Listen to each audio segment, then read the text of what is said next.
Look at this. I got headphones on. I got a mic going. Baby. If Huh? only people could see you now. Hey, no video. We've gone through this before. All right, No all right, video. all right. Welcome to This Commerce Life. This is a podcast aimed at small, medium entrepreneurs focused on commerce. I'm Phil, your host, and Kenny, your co-host, will join us as well. And we're going to talk to you about the world of retail and commerce and how things are changing in the world. Hello. Hi, how are you? I'm well. How are you? Nice to meet you, Annalea. Nice to meet you as well, Phil. Ah, look at that. We're all on at the same time. That. Can you guys hear me? Yep. No. We can. You bet. Excellent. Wow. Good evening, all. How are we? Good evening. Good evening. Good. I just poured myself a Oh, cider. there it is. Nice. Nice. Can you guys Cider hear me? okay? Yeah, we can. Yep. Oh, yeah. Oh, good. Okay. It's funny. The volume on this thing was completely off, and I'm like, I can't hear anything. Well, maybe because the volume was off. Wow, that's great. I don't want to say anything, but I heard that's what could happen. Just tossing it out there. I'm just trying to get my life organized here. Never mind your guys's. Okay. I like your background, Kenny. This is comic book central. Looks like. Oh, it's just my little office. I'd show you the rest, but it's just a freaking gong. There's hockey cards all over the place. It looks like a bomb hit. Like, seriously, it's like a kid's room. It's like Are my you a big kitchen kid, right Kenny? What's that? What's that, Jess? Are you a big kid? Because he's a big Yeah, kid. I don't know if I ever now. really grew up. Yeah. I hear you. Yeah. Well, no, I don't know about that anymore. Definitely not the young side, but definitely haven't grown up much. But you're like, I think actually your office looks, whatever yours, it's a dinner office, but it actually looks like most of the entrepreneurs we meet are like that, right? Like you kind of, I mean, I've got they my, kind of you know, wedge. got my You can tell, turntable right? over Like now we've there. done like I mean, over. this is what it is, though, right? Yeah. But That's what you like, got. Like, it's just like shit. You can't walk in here, and then if anybody walks in here, they don't know where to step. Like, they fucking step on hockey cards, I'm gonna snap, right? Because that's cash money on the floor, right? Oh my Can't just God. step anywhere, This and nobody is can do true. anything. No cleaning up because who knows what's in any box Yeah. or You might put away envelope or something whatever the hell's in valuable or here. throw something out, or Well, I do that enough. Imagine I don't need anybody else helping me out. but you can You can see why usually- Annalea and I get along. We have similar Right? tastes Oh, in you're artwork. crazy. I haven't got mine hung yet, Oh. but I mean, you two are so organized. Look at you. not So, on purpose. Is but this a team thing or? it's not on purpose. But yeah, are you it's sure those almost are the not same team thing. colors? So most, Kind of our team colors. Yeah, that's true. because most team members, That's you why just, I work for Annalea. it's cheaper she to likes buy turquoise and so t-shirts, do I. right? You can buy matching t-shirts or shoes. It's way, it's You way, can buy- way you can do cheaper all of than it. artwork. You don't have to. You can just don't have to exclude that. You can do all of it. Buy artwork and the t-shirts Really? and sneakers and whatever else you want to match. That's actually kind of funny that you guys do have very similar. I know it's really weird. Yeah, that's. Well, I remember Jess said that one of the first times we did a meeting or something like that, I was burning sage, and she's like, "Oh, this is where I'm meant to be." So Totally. I'm like, I don't need to know anything else. We're good. I found my home. Yeah. Oh my God, that's amazing. That's awesome. That's amazing. That's Yeah. awesome. Oh man. Oh, For the audience, we have Annalea Krebs. Annalea? Yes, I mean, Yes. either works. Both are nice. And Okay. Annalea, I'm up for all of them.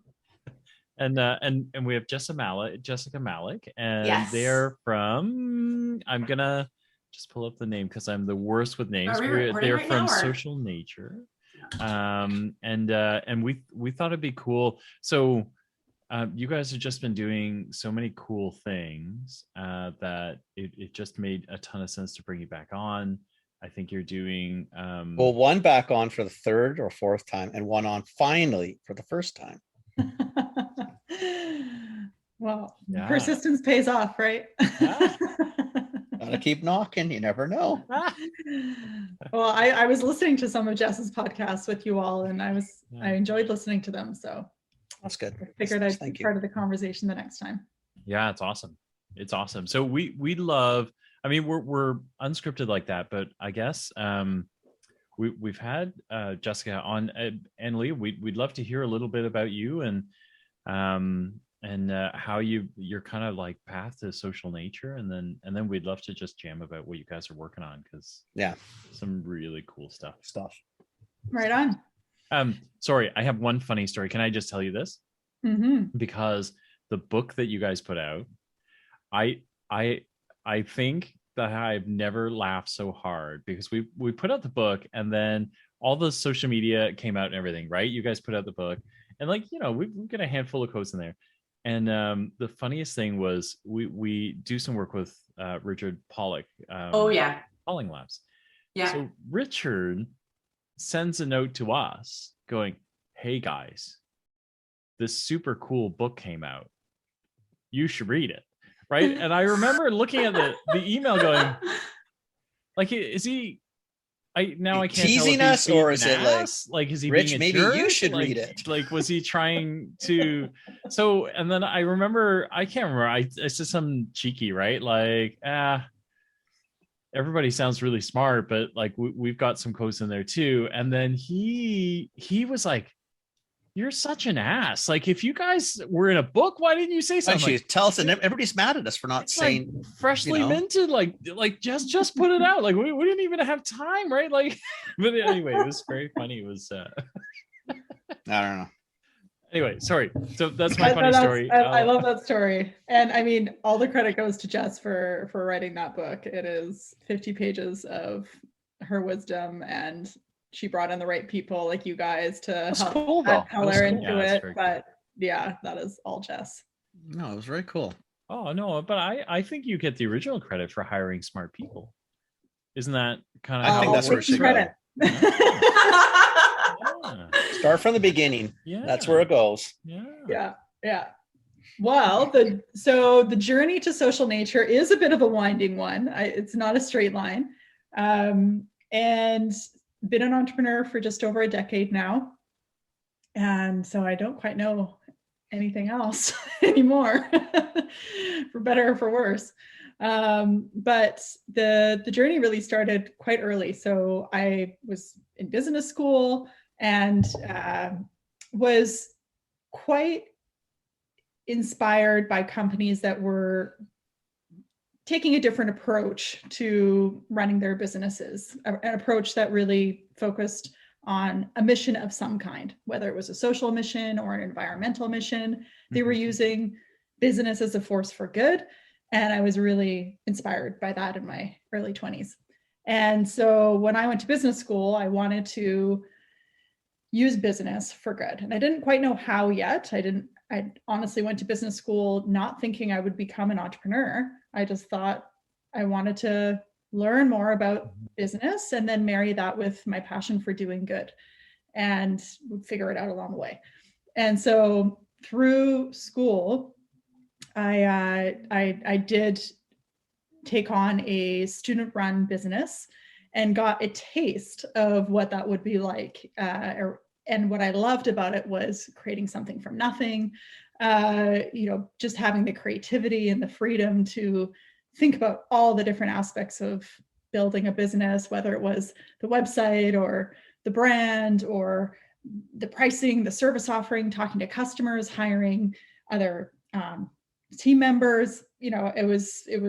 I was going to business school, but then I was running this student-run business with about 30 student contractors, and we ended up winning a national entrepreneurship student-run kind of business award and all the things. So that kind of got something going in me, and from there, I continued to research businesses that were doing good. And it started as an Excel spreadsheet of a list of company names like Nature's Path and Salt Spring Coffee, and just, locally. And then I started expanding it with a list across Canada and then into the US. And by the time I graduated, I thought, more people need to know about these businesses. I'm totally jazzed up by them. So I thought, how do I get the word out about this? And created a website with my technical co-founder at the time, and that was thechange.com. And thechange.com was all about advancing the sustainability movement on a city by city basis across North America by telling the stories of these green businesses. I've always been passionate about and had an interest in marketing and marketing communications. So was interested in telling their story. I remember interviewing the founders of hundreds of green businesses and asking them, how are you participating in the change? And the change was, again, this, you know, symbol for the sustainability movement and the change that I wanted to see in the world. So that became kind of an online web directory for green businesses, local green businesses. And my passion was definitely what led that business off the ground, not necessarily a super sound business model. So that was my first lesson in the real school of business. and I learned that you know, you needed a business model for it to grow. And so it was really, I mean, an obvious lesson, but because I was so driven by impact, I just kind of let my passion get ahead of me, and then also put the 2 and 2 together and saw that I couldn't scale impact without a good business model. So from there, you know, I did what we were taught in business school, which was call up the customer and ask them what they would pay for. And so I asked them, you know, I have your green business directory up, you know, I'm driving all these visitors to your site, to your profile. But honestly, like, what would you pay for? And they said, send me customers through my doors. You know, send me people that want to purchase my products and send them to me. And these were vegan restaurants. These were eco-friendly clothing companies. These were natural body care stores. These were, you know, local green businesses that I was profiling. And so that evolved quite naturally into my second business, Ethical Deal. And Ethical Deal was just about that. It was literally the businesses that I had profiled on the change became the first 3 months of Ethical Deals, where we featured an eco-friendly deal of the day at 50% off. So similar to the Groupon business model. Media, in fact, called us the Green Groupon. And our purpose was to introduce people to the greener choices in their city at 50% off. And so we would profile that vegan restaurant, you know, buy a gift certificate for $10, get $20 value, and we would sell out in 24 hours. And we'd send that vegan restaurant hundreds, if not thousands, of new customers through their doors, exactly really cool. What they asked. And so that business took off. We hit the market at the right time. I mean, we listened to our customer, and so in the first year of business, we cleared $1 million. I totally bootstrapped it. You know, I was literally a kid out of school, and started piecing together my team and really just learning on the fly, and you know, making lots of mistakes along the way, of course, but also had that business model that was taking off, and really $1 million in your pocket. Well, not yeah, so many no mistakes, right? Not so many mistakes. You know, it does pay for a lot of mistakes. It's a nice number. That's a nice number. Yeah, that's a nice number. Yeah. Wow. Yeah. It was. I mean, it was good. I mean, I was 26 years old. I didn't have any funding in the business. It was funding itself. So from there, we continued to grow. We grew the team. We had sales and marketing team members in each city: Vancouver, Victoria, Calgary, Toronto. I remember living in Toronto for a couple months, getting the team together in Toronto. And it was a very local approach, because it was really about those restaurants, those service providers, those eco-friendly clothing stores, cafes, etc. So that business grew over 4 years. And we became the eco-friendly daily deal site. It's certainly in Canada, and we expanded into the US as well on a national basis. And at that point, I had a decision to make. Was I going to go local in the US and raise a ton of capital to do that? As you can imagine, what that would take. Or was I, you know, what else was I going to do with this business? And so I surveyed my community. I went back to those roots of just listen to your customer, listen to your users, and ask them, what else can I do for you? How else can I help you live a healthier, greener lifestyle? And introduce you to these amazing businesses that I continue to be so passionate about. And they said, introduce me to the greener choices in my home. And so I kind of went from the city, which was those restaurants, those spas, those clothing stores, into the home, which introduced a completely new set of customers to me. It went from service providers to manufacturers, and but yet the community itself, the consumer, stayed the same. But in order to actually introduce people to the greener choices in their home, it wasn't so easy. I had picked up the phone to Nature's Path again, my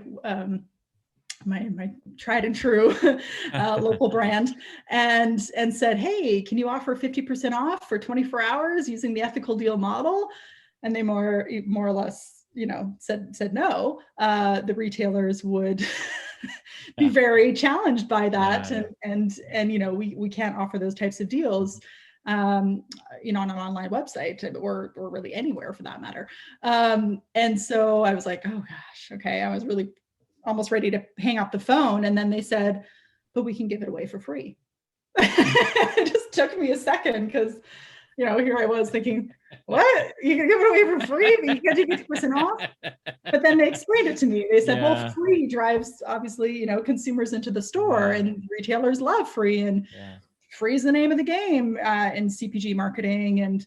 And so that was really my first introduction to how marketing works in the consumer packaged goods world. But I mean, for the consumer, it was even better, right? I mean, free is better than 50% off. It reduces all price barriers, which I knew was the number one barrier to people making a greener choice, the mainstream making a greener choice. And so I really was keen to move in that direction and answer that call from my community to introduce greener choices to them. So I knew I'd have to change the business model. My customer base had changed. The brand itself would almost have to change. And so at that point, I decided to sell the business to a US-based daily deal company and start the next phase of advancing the sustainability movement, which was to start Social Nature and introduce people to the better for you, healthy, sustainable choices in their home through a product sampling model. And of course, because I had moved from e-commerce to free from the consumer standpoint, I needed to figure out a business model that worked for brands. And that's, we can talk more about that, but that's where I started thinking about how I could add more value on top of product sampling for consumer packaged goods brands. And now Social Nature is 6 years in. We're going to be 40 people next year as a team. Awesome. We work with over 500 food and health manufacturers across North America. And we are recognized as being best in class for driving targeted trial at retail. So it's the 10-year overnight success story. Yeah, but you had your first 4 were still a pretty good run. You did okay. I remember meeting you. I don't remember at what stage of the sort of the second venture, the green Groupon. Yeah. And then I lost track of you. Well, except for on LinkedIn to see what you were doing.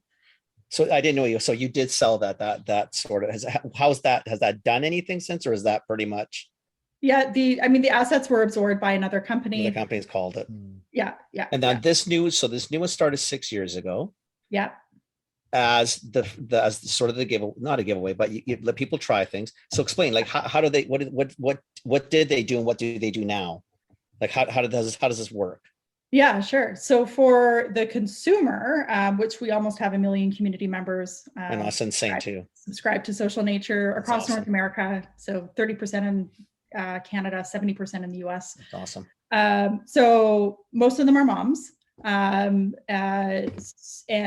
between 25 and 44 years old. Often that's such a common tipping point for people to start to really look at, what's in my grocery basket, as I'm now not only feeding myself, but also feeding my children and so forth. So they come to Social Nature to discover what's new, that's better for them and their families. So that can be anything from food products to cleaning products to wellness products, supplements, beauty, you name it. And so they discover those products through Social Nature. And then we make it really, really easy to try those products by offering them for free to the consumer. And in exchange for that free product, we just ask them for some honest good old fashioned feedback. Tell us more about that. Tell us if it worked. How did you use it? Well, it's not a little feedback. It's actually 10 questions and a product review and a rating. So there's actually quite a bit of feedback that they do give throughout the process, but we make it fun. We make it easy. We share all those insights back to the brand, of course. Yeah. And then, as they continue to participate in the site, new sampling opportunities open up for them. So they're kind of like a mini, like food, health, beauty, super tiny influencer. Like these are not paid professional big influencers. These are everyday people. These are moms. Most of them are active on social media, of course. So they end up sometimes sharing photos of the products with their friends on social, which helps the brands reach more people than traditional sampling methods. And yeah, they just see us as part of their shopping trip now. It's coming to the site, what's new at my local Whole Foods, what's new, what do I want to try? And then what is quite unique about Social Nature in terms of how we do the sampling, we don't tend to ship products out direct to consumers. We actually send them a free trial coupon that is available to redeem at a local grocery store near them. And so this way we actually are sending highly targeted consumers right into the store to discover the product on the shelf, which can sometimes be a bit of a hunt in itself, especially in that's okay. Retailers like that. Yeah, exactly. Yeah, that's okay. And then they, pick up that full size product, which is also nice for the consumer to experience. It's very different. A little sample that you get at the traditional in-store download and actually cooking it, bringing it back to your home, feeding it to your children. Like that's a completely different brand experience, which tends to also lead to higher repeat purchases because now they know where to buy it. They've had a full size product. They've cooked with it. And so that's why brands love social nature, because we drive them into the retailer, we give that full brand experience, and they see those repeat purchase rates as well. You conquer things that quite honestly are hard, right? So, we talked to some pretty cool brands on the show, and sometimes I was telling Kenny after one of them, I went out to look for the product. And because we talked to kind of emerging brands. Yeah, I found it. You did it. Yeah, and I went all sorts of places looking for it, right? And so eventually, like I'm a retail guy and I love it, right? So I probably went to like a half dozen stores that were on the store locator to try and find it, couldn't find it, right? And that like it annoys me because I understand why it may or may not be there, right? But I feel like with a full-size coupon, it's a motivator. Like if I had, that in my hand, it would be, there's no way I'm not going to find this product, right? Like, do you know what I mean? Like there's no way, like I'm going to be able to get this thing for free. And then I am interested in trying it because I am interested in either the gluten-free, the dairy-free, whatever the value prop is.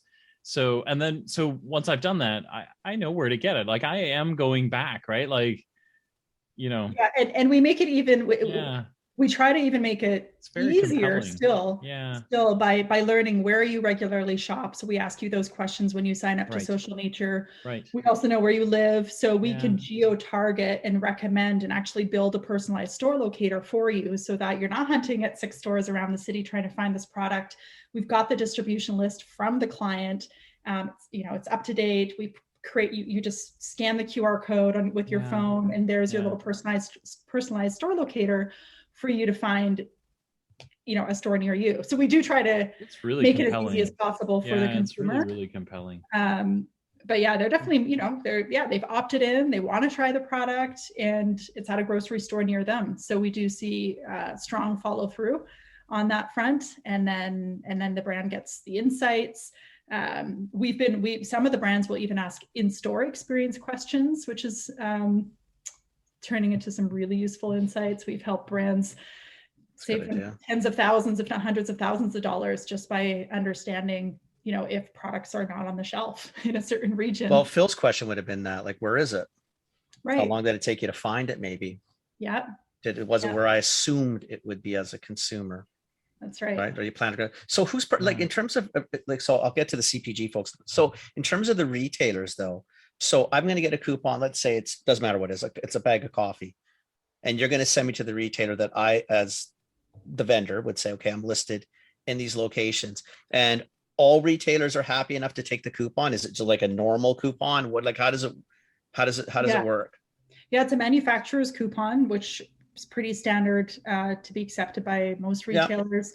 I think the only exception that we've learned over the years is real like small mom and pop shops sometimes just can't afford to have that delay in cash, right? From accepting a full size free trial coupon. It's a clearinghouse option problem for them, right? Obviously. Yeah. But I mean, chains as small as Choices are accepting manufacturer coupons, and we've run campaigns there to obviously the larger chains as well. So yeah, the retailers love it. We're sending them foot traffic, new customers. What do they care? It's no cost to them, right? Are you kidding? That's like exactly what retailers love. Person with a coupon, like searching, wandering, and no cost to me. Like I don't do anything. I just have to open the door, which I was doing anyway. It's like a retailer's dream, right? Like, hide the product. They'll keep looking for it. It'll be fine. Interesting. Yeah. No, we've actually had really good feedback from buyers at retail, about our programs for just that reason, especially around new listings and new product launches. Right. I mean, who knows it's on the shelf? Well, we tell our community it's on the shelf and they go hunting for it. So yeah. That's fantastic. That's interesting. So how does a CPG person find you then? Like, what's the process for them? So I have a bag of coffee or whatever it is, and I call somebody at Social Nature. Like, what am I doing? How do I get in this gig, and what's it going to cost me? And we call Jessica. She writes a book. I was going to say our marketing department manages the front end of the very front end of the funnel, attracts all those CPG. But yeah, I mean, Jess, why don't you share how we get the word out about Social Nature? Yeah, I mean, like our mission, as we've talked about before, is to help consumers make the switch to better for you products. And so to do that, we must help the natural brands win in the marketplace and have sustainable growth. So we want to be everywhere, and that's what we're trying to do. And we try to lead through like education, storytelling, and helping people understand not just Social Nature's model, but actually best practices in go-to-market strategy, right? Like especially for emerging brands, as everybody on this call, and I'm sure many of the listeners might be dealing with now, like it can be tough to move the units off the shelf for a new product launch or listings, and it's a very big risk. So we try to help people understand ways that they can support demand generation and drive in-store velocity. And so an example of our education there is the ebook that we wrote around online to offline marketing. And you can find us, usually we're at lots of different industry events. So like we're partnered with Startup CPG based in the US, and we like to provide content and education there. We are with the CHFA, members of the CHFA, proud supporters of the CHFA, and have been for years, and many other associations, the Naturally Network in the United States. And we also host our own webinars. So if you were to go to socialnature.com, /marketing, then you would find lots of cool content and case studies that you can read, and you can understand the impact that Social Nature has. So it's really a lot of referral as well, to be honest. Like, quite frankly, our biggest engine is our customers. Like, they're telling their peers because they're getting results. And it's beautiful to see, like in our space, that even though we might be competing, people do tend to be collaborative, even if they're in the same category.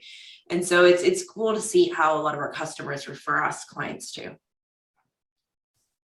Yeah, I think it's a big deal. I mean, when you like in those kind of like Fortune 100 companies, they seriously compete, right? They do their own research, but for everybody else, little guys need to help each other. It's a category build, right? You got no choice. Data, you don't have anything. Man. You kind of like you can't do it on your own. This package looks great. Like, let's go need try to drag it, right? A few So at people least in. like this is such a great way to be able to digest some actual information from shoppers and be able I think so. That's why I joined. Like when I met Annalea and I looked at the business model, actually 3.5 years ago now. Wow. I was impressed with the qualitative data that is captured through the program, because I've worked in natural CPG marketing in a variety of different roles since apparently 2004, right?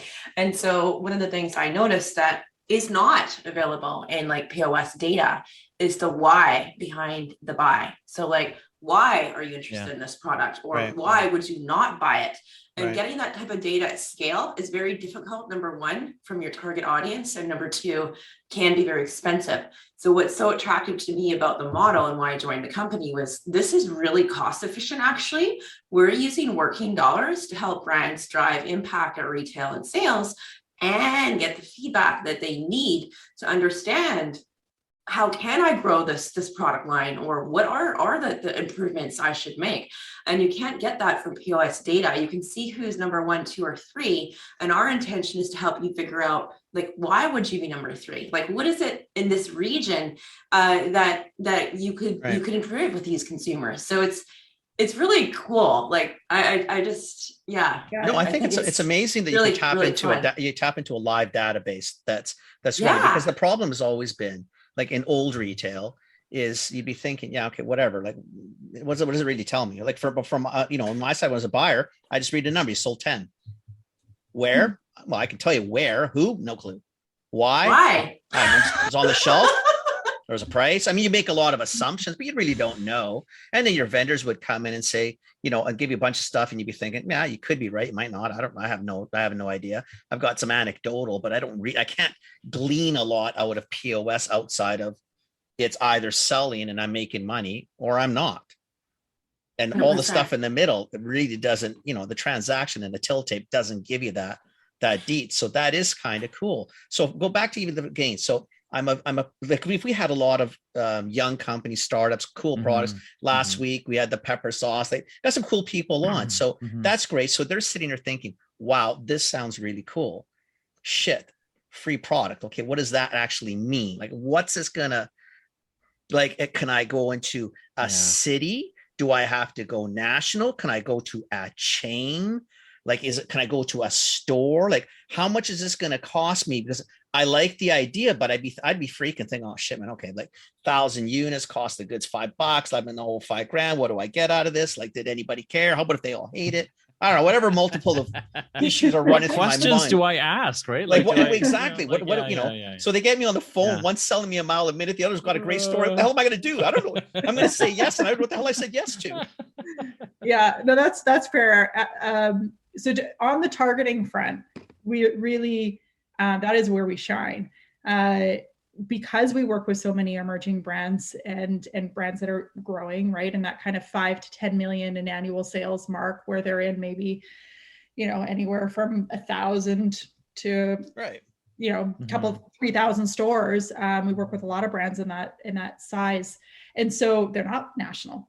And so what they do is they give us their distribution list for the regions or retailers that they want to focus on. And we geo-target within a certain radius around those stores. And that's how we can support, a campaign in Vancouver, BC, Canada, or a campaign at Choices Markets, or a campaign at Loblaws. Or so we can get that granular, so I can say, listen, granular. I just want to do Choices on 16th. I don't want to make it into a big deal. I just want to see what the neighborhood does. And we're okay with that. Typically, we don't focus on not one or two stores. Yeah. But it could be a chain, as small as Choices, which I believe 11 stores, 10 stores, 11 stores, exactly. Because we have quite a high density of community in Vancouver, BC, where we're headquartered. So that works out. In other regions, perhaps, a certain city in the United States, we might need more retailers than that. Right. So it is there's definitely, a process to once the customer tells us kind of what retailer and what region, we'll run a query against our community and then kind of share, here's how many people we could activate if that was your target criteria. Do you want to expand it, or do you want to just keep with that narrow focus? That's fine too. And then typically, depending on their goals, that's really where we recommend we have a conversation around volume, right? So sometimes clients will come to us and say, I've got a new listing to support, right? And we're going all in here. We need this to work out. So what would you recommend? How many? And then we have a conversation around, well, what does success mean to you when you have that review meeting? 6 months from now, what are the velocity targets you're looking to hit? Other times clients will come to us and they'll really just be really focused on the feedback. They'll say, hey, I don't actually need tens of thousands of people going into these stores. I'm just looking for feedback on what does the whole food shopper think about my product. And so then it almost becomes more of an in-market test. Right. And the volume is more similar to, say, a focus group. So except cooler. Yes. Yeah. It's really, it's a consultative approach. I mean, we hire in senior people into our sales roles, and they're coming either from industry or from digital marketing backgrounds. Like they have a value add of some kind to add into the conversation. And then depending on the client's goals, we'll pair them with the right person, and they'll have a pretty in-depth strategic conversation around interesting. How do we help them grow? Yeah. That's, I mean, no, it's pretty cool, right? How many times have we had that conversation, right? Like, we've just gotten listed, right? And then you kind of like break into a bit of a cold sweat because you're like, oh shit, I hope somebody buys it, right? Like, do we have what does actually even that in? mean? Like, I just got listed. Happening? Like, what did I get? You know what? Screw it. I'm gonna go in and just buy some myself, right? Like, just to get some movement, so I don't get discontinued, right? They send their friends and family in. 100%, right? Like that's write a review, and you look at the reviews, and they're all the same last name. You think, okay, you don't need the family's not a good review people, guys. That's interesting. It's and I do like that as well, because you really the why is what's the missing part for the most part, right? It's hard to find it. You get stuck in your own kind of brand route. You figure out what your vision is. It all sounds good to you. You just don't have any idea why. No, you don't. How come nobody buys it? I don't understand. Like, we sound great, like. Well, sometimes even the other side feels, why do people buy it? I mean, you'll pick up on reviews if people do it, but it'd be nice to get a quicker review. And if you're asking 10 questions and some, I've got a chance to actually pull some information and say, wow, okay, I really need to step it up here. And you know what, that seems to be okay. Maybe I can move some funds into this part of my world, because this is obviously where people want me to improve, or whatever it is, right? And they might not be buying it because, unfortunately, they didn't know about it. Like, they didn't notice you on shelf. Maybe your packaging 90,000 SKUs in a store. What are you going to do? You didn't have good enough placement, sure. And they didn't buy it because they didn't actually go and pick it up. Not because it's a bad product. And so I think that's one of the biggest problems that social media solves for these emerging brands that haven't got, the big brand awareness and their communities built yet, is like actually making sure people are going to go in and like pick up the product off the shelf. Right. Like, that's your best chance, because now it's in the person's home. They're eating it, they're trying it, they're using it. And so now if your product performs well, and we did our job in getting it in front of the right audience, which we're really good at, that's your best possibility, right? So, and then if they don't like it, we're going to find out very quickly why not, if there's a problem, right? So it's kind of like an insurance plan for new listings in a way, and scaling the company. It's another way to look at it. We were, I was chatting with a local brand recently, and they did a small campaign with us.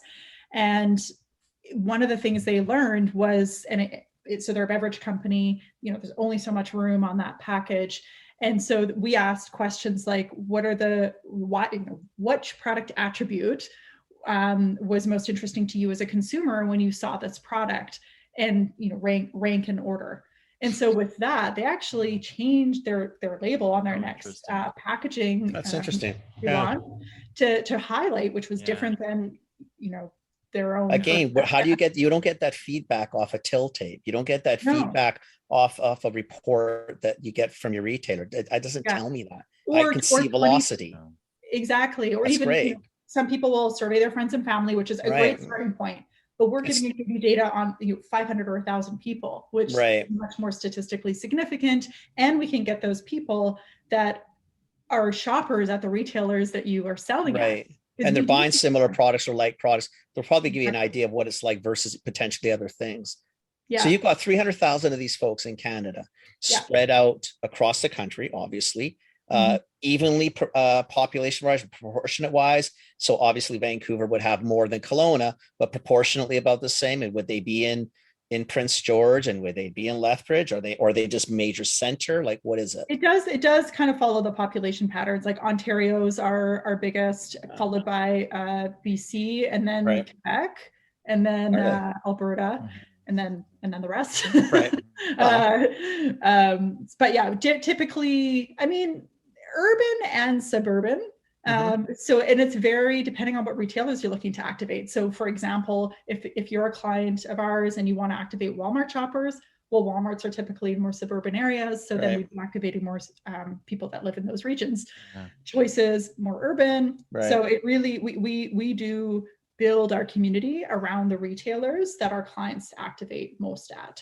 So we see our community really as mini shopper retail communities. So you want to activate the Whole Foods community? Great. We have X number of people there.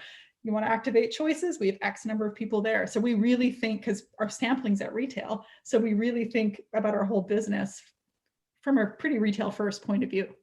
Do you find that it's a curiosity for me, because I'm starting to find I'm finding this all over the place, right? Is I'm going to use the marketing term, but I really don't mean it like that. Like the micro or the nano influencers. I'm very, it's only like, it's so funny, right? I've been in marketing for a long time, and I guess I've always been an influencer of sorts in all sorts of different things. Like I have 3 kids. So when we traveled a lot as, families of 5, it's difficult to find places to like accommodations, all those sorts. So I used to write reviews for TripAdvisor and things like that, and didn't think anything. I just thought I was being helpful, right? But you find that you start to gather followings for these sort of things, right? And I was just explaining this to my kids because I love tech stuff. So every now and then I get companies that put out new headphones, they kind of go, hey dude, you've got lots of reviews, would you mind, so my daughter is wearing a pair that I reviewed that I really love. She's like, so these guys just sent them to you for free and you had to write stuff on it? I'm like, yeah, but it's not that simple.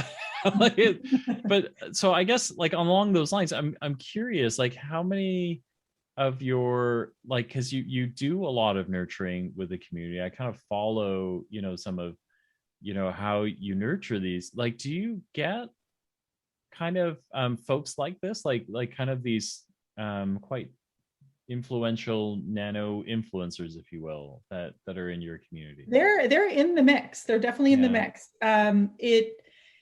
We don't like to promise around that, because really our first and foremost targeting criteria is often around the retailer or around a specific region. So that's our first and most important, typically most important for our clients, qualifier. And then from there we might look at category usage and things like that. So from a targeting funnel, we're not optimizing the campaign to have certain social reach included. I mean, it would just narrow down the funnel far too much. But frankly, as a brand, I wouldn't expect that, right? Like if I'm worried about my labeling, or I'm worried about getting people into store, or I want consumer, I don't know if I actually want a nano. I guess for me, it was more a curiosity, because you guys just you seem to really just nurture people who are passionate about, this segment of the industry, right? Yeah. I think like what's neat about it is that we're inviting people in. So we're not like pushing these products at people. We're inviting them in, and they're choosing to learn about the brand story. They're choosing to opt in to try the product. They're choosing to take the time to go to the store, to find it in store and write the reviews. And so there's a really nice engagement that's happening there. And so what we also do at the end of the campaigns is we invite them to sign up for the brand's newsletters. So what we're actually facilitating is, the matchmaking at the beginning, right? And also at the end, so that the brands can start to build these direct relationships with consumers. Again, they've opted in, and it's that nurturing that actually as a strategy is really important, is building your own community as a brand. And what we found is that we've had really high opt-in rates, actually, like anywhere from 30 to 50% of our campaigns, people will opt into that brand's newsletter. And so that's a really high quality lead. If you can imagine that each touch point, and this is Social Nature's example, you can also think about how could I build this funnel my own. There's some tips in the ebook on that if you want to learn them. And so there could be, they would have had like 13 or 15 different touch points across this. So they're ready and willing to be part of your brand story. In fact, 80% of people in our community said they would like to be part of a brand's ambassador program, a brand that they believe in. So like this point that you're making, Phil, about like, you know, people getting involved and sharing reviews and sharing like recommendations on things they specifically care about, I think is a really big opportunity for brands in the better for you space, because typically that brand is solving a bigger problem for the consumer. It could be like a health issue, could be an allergen, could be that they're just really passionate about oceans, for example, and they want to buy like sustainably produced products. So there's a lot of opportunity for that influence to happen. And that is how you is really good opportunity for scaling. Imagine you told 10 friends and 10 or 20% convert, like not a bad little organic growth cycle, right? Come on. Yeah. We're, it's interesting. We did a campaign for larger brand, in this case, So Delicious. And, you know, they're a big brand owned by Danone, and they have their in-house photographers and paid influencers as part of their mix. But when they ran a campaign with us, the senior brand manager there commented saying, I'm so delighted by these photos. And you know, they had such a large volume of photos that came with the campaign. They ended up integrating a social sharing contest into the sampling campaign, where they asked people to take a picture of them enjoying their frozen desserts and enter to win a year of frozen desserts. And honestly ended up probably the prize itself was valued at just a couple $100. I mean, it's $5, $6 a pint. But to win a year of frozen desserts, I mean, who wouldn't want to get in on that, whip out their phone and take a picture of, you know, their kid enjoying the treat or themselves enjoying the treat. And, you know, 1 out of every 10 pictures, I would say, was like professional quality. When I looked at the media gallery, I mean, they're not paid professional influencers. These professional, but actually, and real, like real. But they're real, and the real, not studio, real shit. Real, like real stuff people. that I can say people, not you know, paid people like that. It's like people. And it's that data in itself, because like you're getting to see how people use the product. Like we work with Primal Kitchen on a ton of their cool like sauce products. Right. The case study on their story will be coming out soon.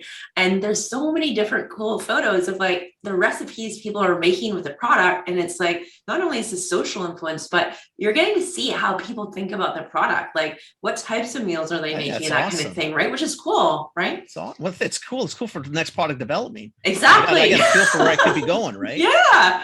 The cycle just keeps feeding itself. That's what's amazing. so fun about it. It's just really, really cool. What kind of engagement do you get from your people? So like, do you find, like, I'm assuming that your users are all relatively heavy users. I don't know what that would be defined as, but do they participate in like do you find most people participate in 2 events a month or 2 freebies, 50? Like, are they just animals and they take everything free that they can, or is Not it at all. like, how do they play this? Yeah, I mean, you can't play it. It's based on the client's targeting criteria. So really, you create a profile, you tell us what you're interested in, and then much like a dating site, we'll let you know when there's a match. Okay, so if there's you're not sending me everything. You're going to send me what I've told. I like coffee. I like tea. I'm not getting diapers.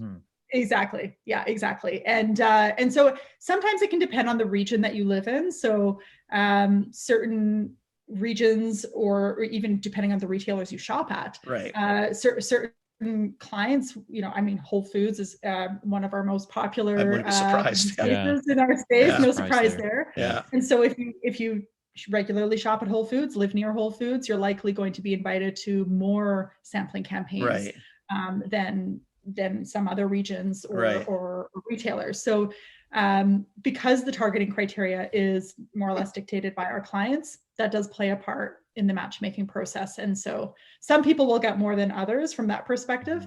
But ultimately, you know, we're trying to, there's limited supplies, much like the daily deal world, right? There is some FOMO. And so when an email drops into your inbox from Social Nature, we get really good You better open move rates. it. Yeah. No, but that's good too, right? I love that. That's good. I think that Love I'm that. totally Yeah. good with that. Like, Yeah, whatever. You miss, tough. Yeah. Yeah. But Wow. but yeah, it's nowhere near 50 samples a month. I would say, you're lucky if you're getting 1 to 2 samples a month. So I think that's actually a positive. I think so too. This is not, this is matchmaking. So we're trying to find good matches for you. We hope you fall in love with the product. I could go on with that analogy, but yeah, I mean, we're here to introduce you to new things. They're full-size products. People are excited when they get it. And people also have the time to give a review. I mean, just imagine you got too many products, the review engagement rates would also probably. Which is sort of what I was asking, like in a backhanded way. You're trying to figure out, okay, so, if you're only going to, if you're a heavy user and you're doing 3 to 5, let's say, trials a month, you're trying something because you're on that Whole Foods list and your product's broad, you're probably still a pretty good person to have. You're not the coupon shopper that's got 7 stacks of coupons and tripling, doubling up. It's not that. Like, I'm actually getting somebody who probably gives a shit about the space they're in. I've got good odds of picking up, potentially, if they like it, an Instagram post, a Facebook post. Friends will see it. Communities are tight. If I know Annalea is out and I just watch what she eats, pretty soon, especially if I know you, I'm going to think, I'll just look at you doing an Instagram. If you tried, yeah, I'll try it. I don't even need the incentive. I just need to see if you're doing it. Right. Well, because I saw you to a lot of friends. Sometimes not, I don't care if you got the freebie. If you said you liked it, like you took the time to post and I know you, I might say, yeah, you know what? I'll give it a shot. What the hell do I care? Right. Yeah. So I think it's pretty cool. I like the fact that it's kind of in that limited, it's not a free for all. It's kind of a cool, Yeah, that's good, man. That's it's really funny because when people believe in products, like they're crazy. Like when Vega first came out, like back in this is like 2004, right? It was super innovative and it solved a ton of problems for people like me at the time that were taking like 25 supplements a day. And when I saw there was this all-in-one nutritional shake with all these awesome proteins, I was like, are you kidding me? This is nuts. So this is before I worked there. I did not work there at the time. Okay. I bought the product. I was so excited about it. I told everyone about it. And and I'm not kidding you guys, I'm not kidding.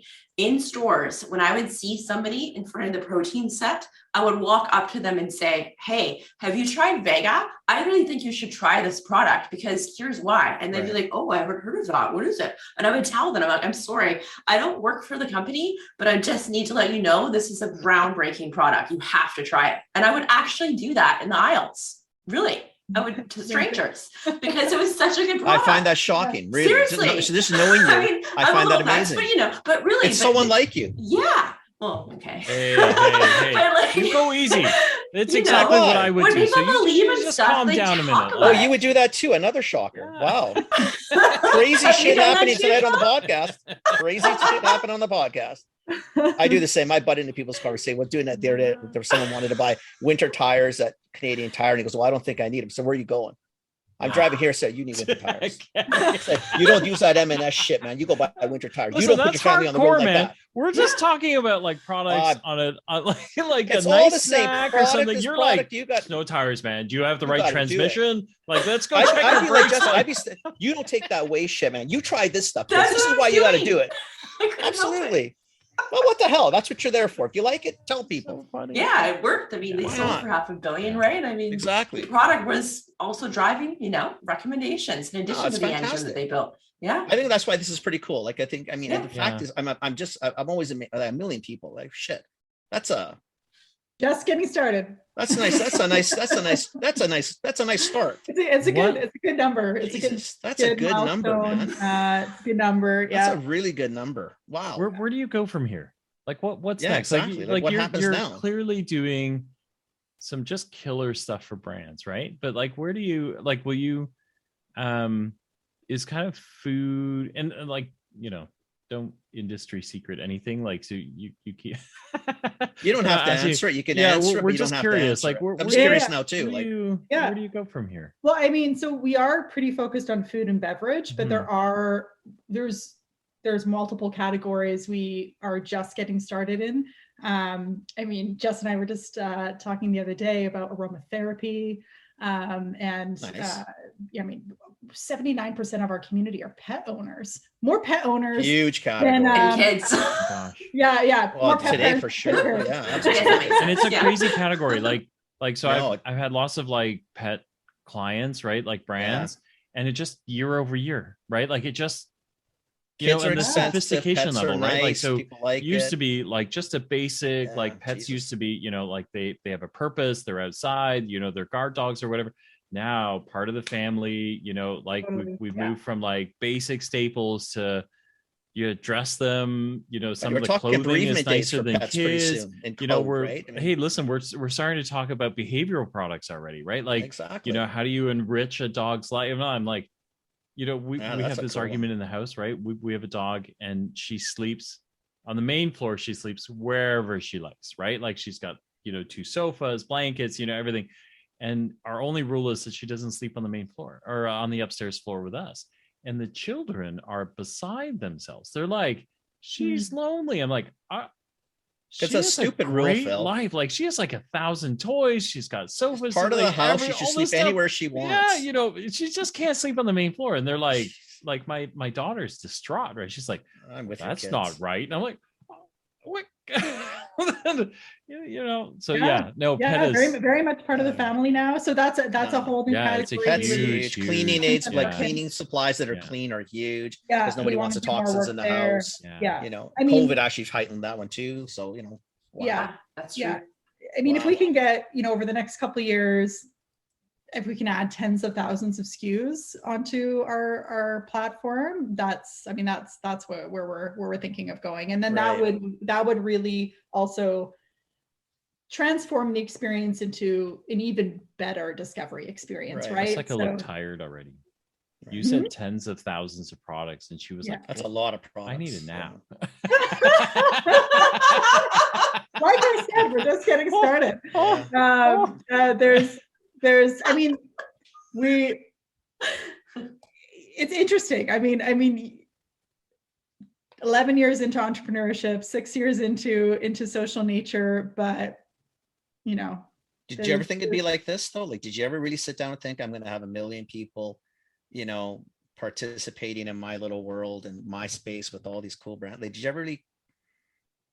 I mean, you always hope for, I guess, a number, but She's gonna say Yeah, yes. I Like, mean, why would she say no to that question? because I just, Kenny? you know Like, why? Because when I she's look like, at it, I'd be thinking, yes, of well, what's course. the I'm number? like- So is there a cap? So is 10 million people realistic? Do you cap it at 2? Like what happens? Like, where do you I go mean, with this? we're not stopping until every single Better For You product is featured on Social Nature. So Fair enough. Then. I don't know how many, you know, like it's, I mean, we want to focus, we want to continue to build out, you know, we want to make sure North America is, we've got all the Better For You products in North America, as that's where we're focused today. And And then, then afterwards, we go beyond that. I mean, it's, if we want to help change consumer behavior, we want to help people discover something that's right for them, right. then we need the options. Not everything is going to be right for every single person. There's, you know, there's so It's many, okay. and there's so many new products coming out on the market every year. For sure. For sure. Something like, well, according to Spins, just over 4,000 new health and wellness products launching every year. And so that's a lot, you know, right? So we can continue to, sorry, I think that was brands, not products. 4,000 health and wellness brands. That's even coming more out on the frightening. market every year. See, that's even more So frightening. that's even more products. It's lots more Yeah. products. Yeah. So really, tens of thousands of products is certainly within our realm of Better For You, and certainly hopefully it grows beyond that.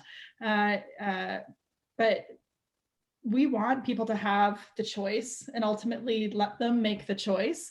Let them give the review based on their own preferences, their own experience with the product, and then be able to share those insights around what kombucha brand is, leading in terms of nutritional value or packaging or whatnot. Like if we have variety, then we can start to develop our own awards and things like that, right? Consumer ranked, top rated, products that like are a little social by, nature button right on the product saying supported by, picked by. I mean, there's really, as we continue to build out the community and the number of products, there's more things we can do. Open sold a lot of books, eh? Or help sell a lot of books and help a lot of authors. I mean, seriously, what I would love, and maybe it's not in your wheelhouse or things you want to do, but you guys have enough data, like this whole, the things that you're doing to help brands qualify what works and what doesn't work is amazing, right? But you also have a ton of data that you now, I see it like you can now start to structure things that like big companies used to do and then charge like a gazillion dollars for. So you think of like decision trees, like just think of like when you like kombucha is a really great one, right? Like everybody sells 10,000 brands of like kombucha. Like you can't go into a retailer and not have, but there's like 3 or 4 local brands. There's a big brand. There's a national brand. There's, ones that are shelf stable, ones that are not. Like, what flavors? Like, I feel like you guys are one of the very few that might actually have enough data that says, here's how like a prospective customer, like a consumer, when they go into the kombucha set, here's what they potentially could do, right? Like what do they look at first? Okay, well, they look at, maybe they decide national or local, and then they go, okay, well, I want to go local. Okay, so I'm in local. Here are the 8 flavors, or it's because it's got certain attributes in it. Do you know what I mean? Like all those things that Fortune 500 companies pay like millions of, like P&G has their own trees that are designed so that there no brand, outside of a Procter brand could ever qualify to be on shelf, right? Like, what I mean? Like, but you guys actually have some altruistic data that you might actually be able to say to a retailer, hey, you know what? Like, you guys are merchandising, but when do you choose between non-GMO and I think it's critical, Phil. Do you know what I mean? Like, because those I things, think you could do it. It's helping category manage. One of the things Phil and I were laughing. He was here a month ago or whatever, and we went out, right? And I don't care. I don't need to know what the category is doing. I definitively know you do not need 12 feet of kombucha in a freezer in any store. I know the math.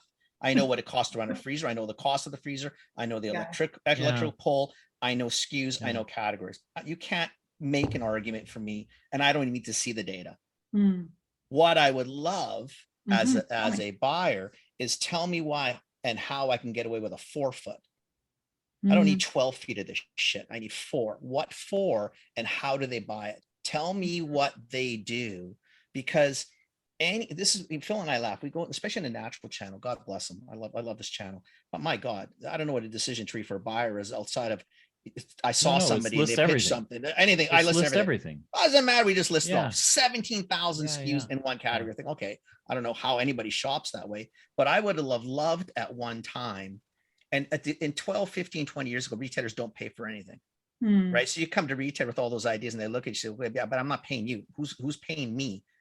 For me, use your information. I ain't going to pay you for the information. You need to pay me. So I no logic. I get it, but that's retail. Right. But I would love to have that. And if I knew that it was not a Johnson & Johnson or Procter or one of those, or Unilever telling me what they've done in their little studies, like I give a shit, because tell me they're not going to be biased. I'd love to know what the consumers are telling me.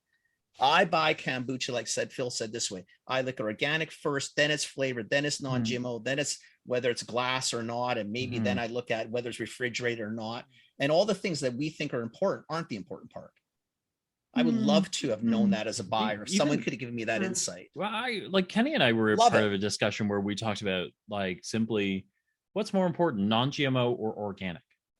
right? Mhm. And you know, and the answer is very right around the table. One was like, I don't know the difference, right? One was like, oh well, non-GMO. The other one was organic, and then everybody else had like, do you know what I mean? Like, but you guys actually sit You on actually could find the out cusp that of it's like, maybe hey, neither you know in what? this Like, category.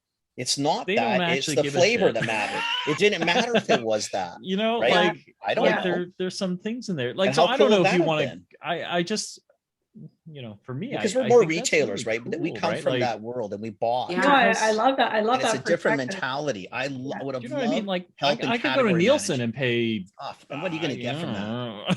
that? A lot of money, right? Oh, Like, and I shit. probably wouldn't really get that answer, right? But you guys actually I feel like you naturally collect. You're going to that get some kind home of- scan data that's highly Totally. directional. Yeah, That's yeah, not what yeah. am I going to do with it? So anyway, This is I don't know if you're great. going there, but I think it's play it. amazing.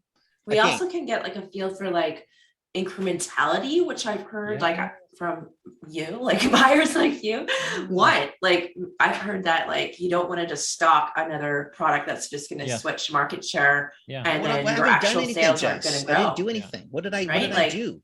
Give me something that you tell Yeah. me, hey, if they buy Yeah. this, they buy these 6 other things. Not I think they Yeah. do, and I think they walk by Yeah. the aisle and remember. Yeah. Tell me that they're buying these other brands that I Mm. don't have. And now I'm thinking, well, shit, okay, Mm. so if I do this, I get them. Mm. Okay, that's a better game to Yeah, play. because And all of a sudden, I'm it's making a fatal decisions. flaw, right? Like if you're a brand and Mm. you go into a buyer and you go, yeah, we're the same as those guys that you chose, except you should have us and not them because Yeah, they're so shitty. why, Like, why, why- So the Yeah. buyer's like, wait, so you're telling me I make bad choices, right? So you I tell could- them I'm an idiot and I didn't know what I was brand. doing. So this and, meeting's and going to maybe go well. maybe that brand Right. has been with me a while and I like them, and you just called them shitty. So like, what, Which Yeah. in turn you what are called you me doing, shitty, right? and Like- that's not going to really Yeah. work Like, too well, right? it's Now you're, it's bad, especially when you're right? highly egotistical. But now and you have people's data to problem. go, hey, I yeah, like they, it. they got a good Yeah. base, but we Yeah. could do something different for you, right? Like Like just trying to figure out how to it's- cheap retailers would yeah. actually pay for this or have a way to pay for it. Because they just don't like paying for things. I mean, like as much as we wanted to do things as a buyer, you Yeah. couldn't. I mean, you were stuck with, well, who's paying for it? You're thinking, well, fuck, maybe once in a while we should pay for something just for funsies.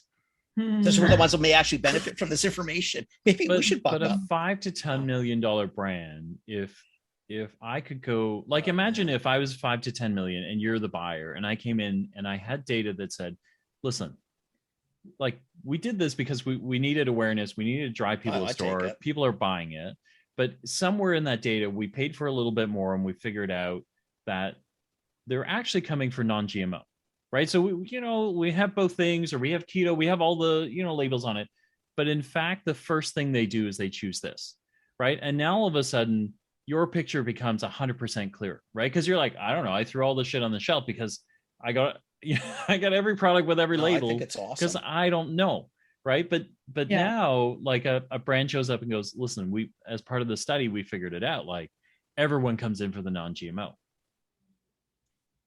Good to know. I don't know, anyway. Yeah, there was. Yeah. No, I love the perspective from the buyers and for both of you really. There was just today. We actually, I saw some data for one of our clients, and it was so interesting to see that when they made a price change, so they basically offered one of the retailers they were working with more or less required a price change. And so they had the data, same product. What was the purchase intent post-trial, post-sampling event at that retailer with the lower price point versus another retailer with the same price, with the current price point, and thousands of data points against each of these. And we ran multiple campaigns at different times of year and so forth. And there was a significant difference from a purchase intent standpoint around the price points. So for them, that did actually give them the confidence, because they really weren't sure, to then roll that out, which is obviously a big going to be a big deal for them. But those things, I mean, it'd be really hard for you to make that decision that quickly without data like this. Or we had another client that had a really unique package that they spent a lot of time investing in. But through the reviews, very quickly, within the first couple hundred reviews, we noticed that the packaging was not working for the consumer. So they iterated. Actually, on their next packaging run, they changed the packaging, which was a huge Oh, cost for that's them. crazy. But they saw it and they're like, we're not going to stock more shelves with this. It's not working. So let's pull back. So anyways, I love when brands iterate on the feedback and the data. And we also love when they use it in the retail buyer decks. Jess actually, again, created some awesome content around how to use our insights, our consumer insights that you get from the sampling that you do with us in your retail pitch deck. So we have, I think we recorded that webinar, and it's on our resource page on socialnature.com/marketing. Send us the link. We'll share those ones. I have the link.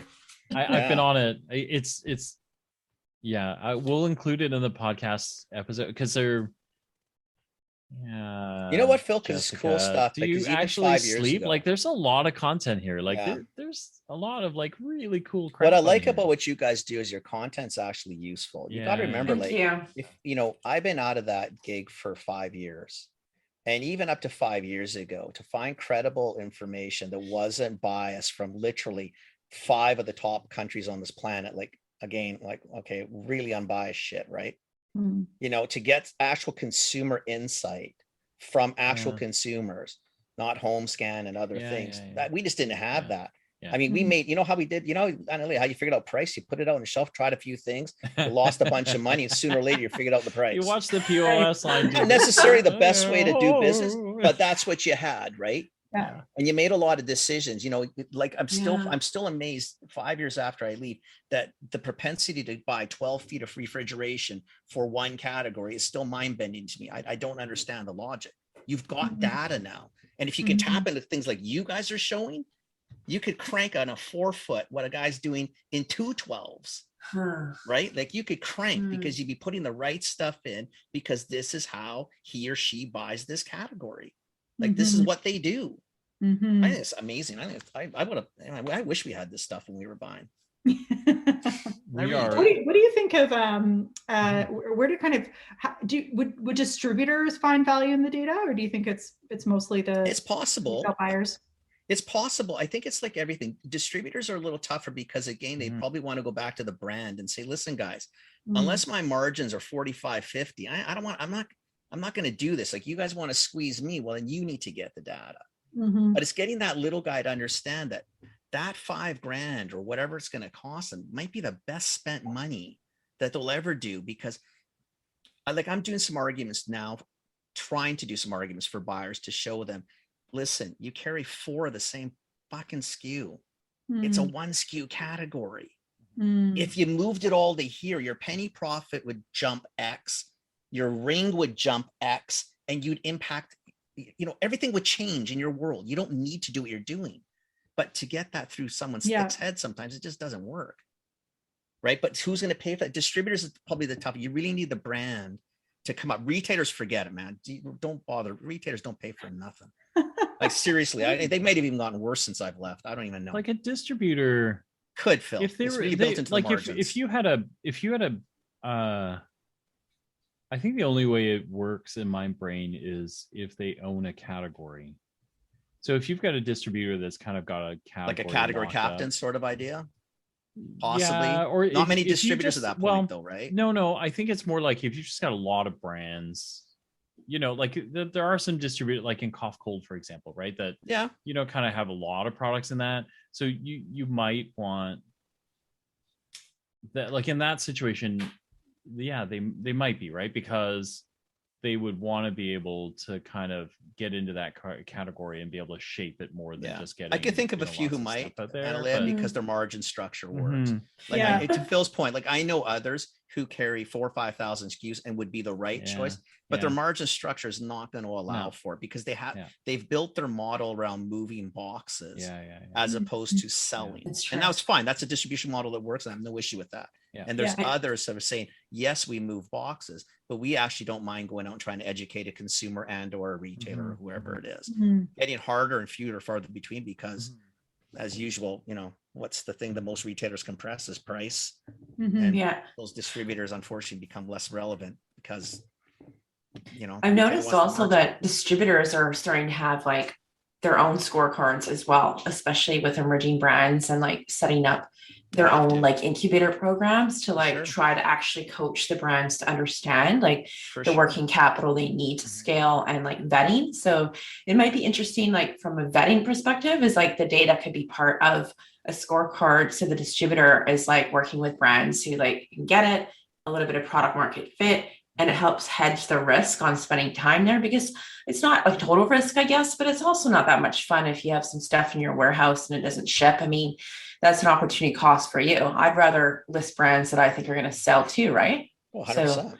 that might help with that. I don't know. That could be another way to think about it. Yeah. It could. It's not that it wouldn't. It could, for sure. Yeah. For sure. Mhm. It's Maybe just there's again that space is getting tougher. That's all. It's But just this doable. chicken and egg thing, because it's just hitting up so much. There's, as Annalea said, there's like 4,000 new brands at least launching every year.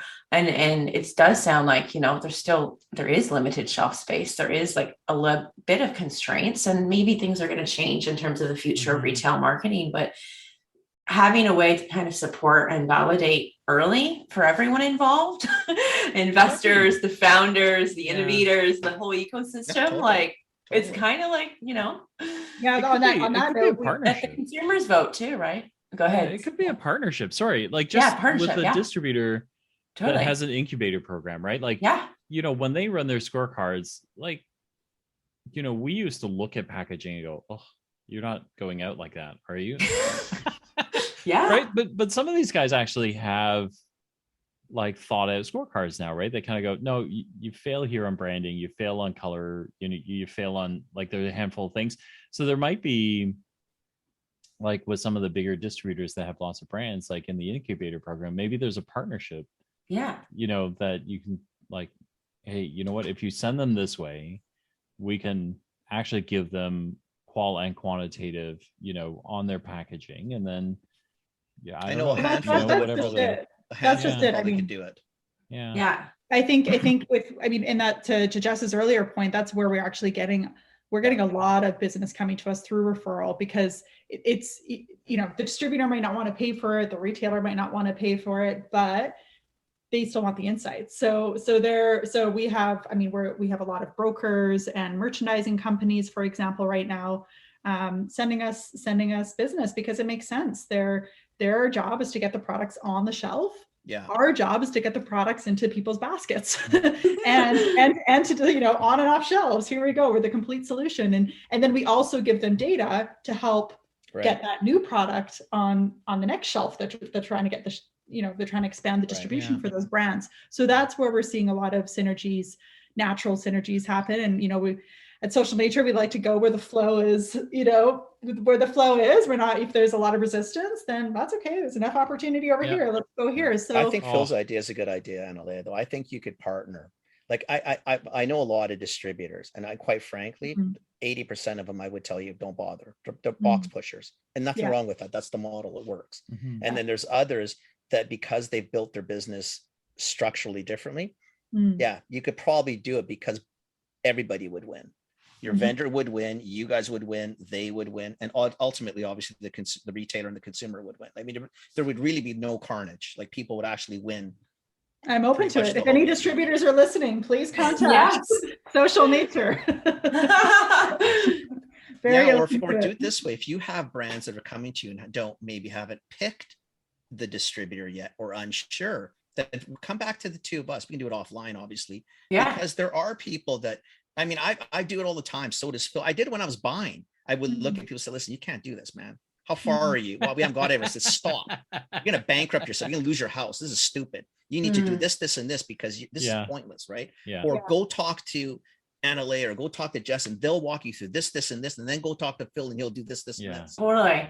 Right. But that's not as common as it should be, but it is doable and people will help. But if you guys have that, I don't mind. You can rifle them to us. We don't have to be involved. It's not for a cut.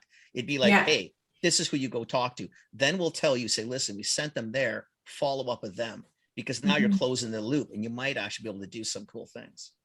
Totally. And we people do like- get a lot of US brands that want to enter the Canadian market, and they've seen success with Social Nature in the US. And so they're looking to replicate that in Canada. And they ask us for guidance. Like, what should we do in Canada? Like, what's Stay the market home. like? Stay Should we in go the national? States. Should we do this? Like, who should Stay we talk to? home. Stay You know? home. We got too many freaking language laws. We got too many issues. Stay Yeah, home. it's true. Yeah. Because you're yeah. thinking you're going to do the math and say it's 1/10. It does not work.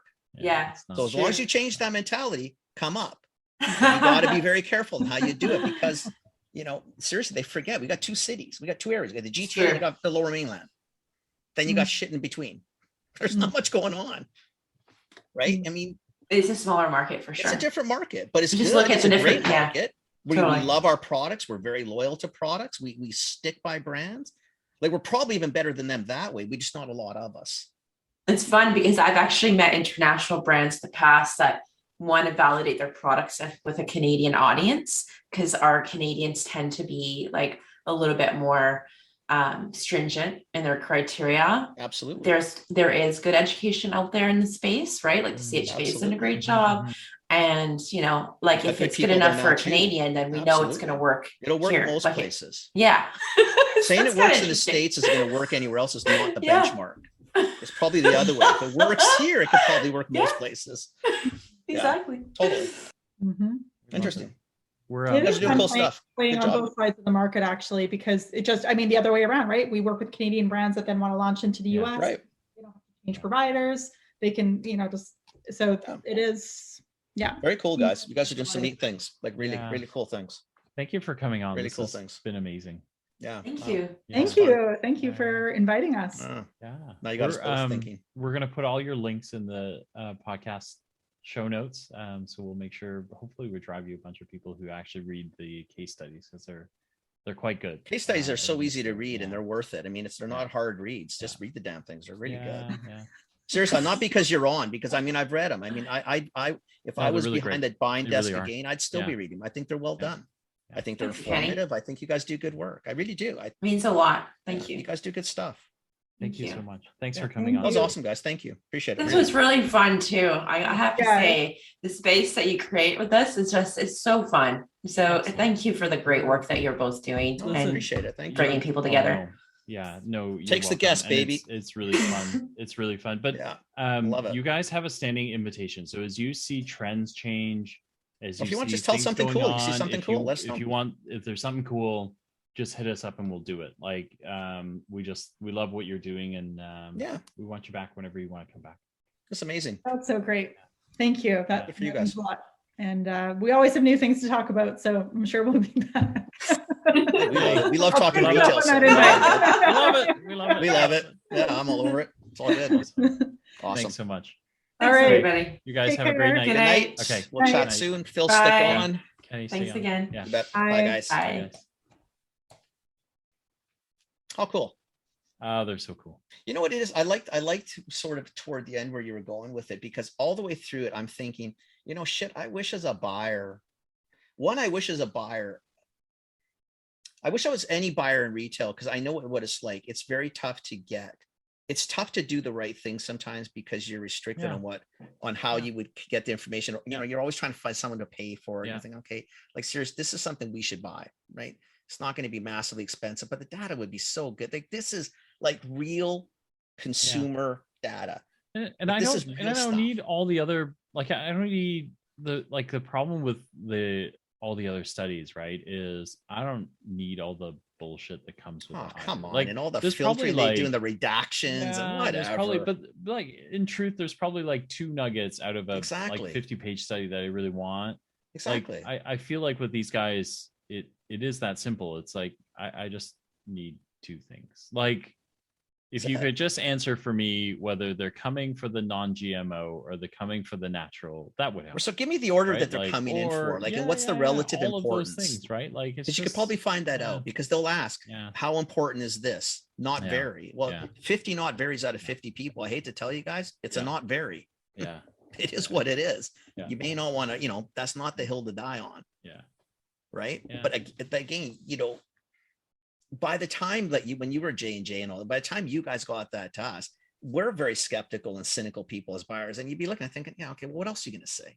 But and then like having been on both sides of that, right? Because I had J&J people come in to me going, he's a sure thing. He's an ex-J&J guy, and now he's a retailer, right? And you're kind of going, No, guys, I know how the studies go. But then at the same time, you're going, these are the only guys who showed up with any numbers. but the only right? guys have the study, like any information. So where the fuck am I supposed to, like, You can't. let's You say, can't go anywhere. let's say I don't believe you and it's biased. What the hell do I do now? I got You're the nothing only else, ones who man. brought anything, right? So Exactly. like, fuck, right? Like, I can't even counter it because nobody else brought me any I data to know, counter, know, right? I know. get it. Yeah. Anyways, pretty impressive. Like, I seriously, I mean, I would see if I would go back 6 years. I even think I probably told Jess this when she came and talked to me in the coffee bar. I thought, you know, Jess, I don't know how this is going to work. Like, I don't get this, even this model, right? At that point, because I said, you know what? I said, you're trying to get retailers potentially to do shit. Retailers don't do shit. You know, but the more they keep focusing on these consumers and 1 million today and 1.5 million next year and 2 million the year later, like you've got solid voice. Like you got a retailer, a vendor, a distributor, anybody who's got no choice but to listen to you. Yeah. Because you're carrying data that could make a difference to my world.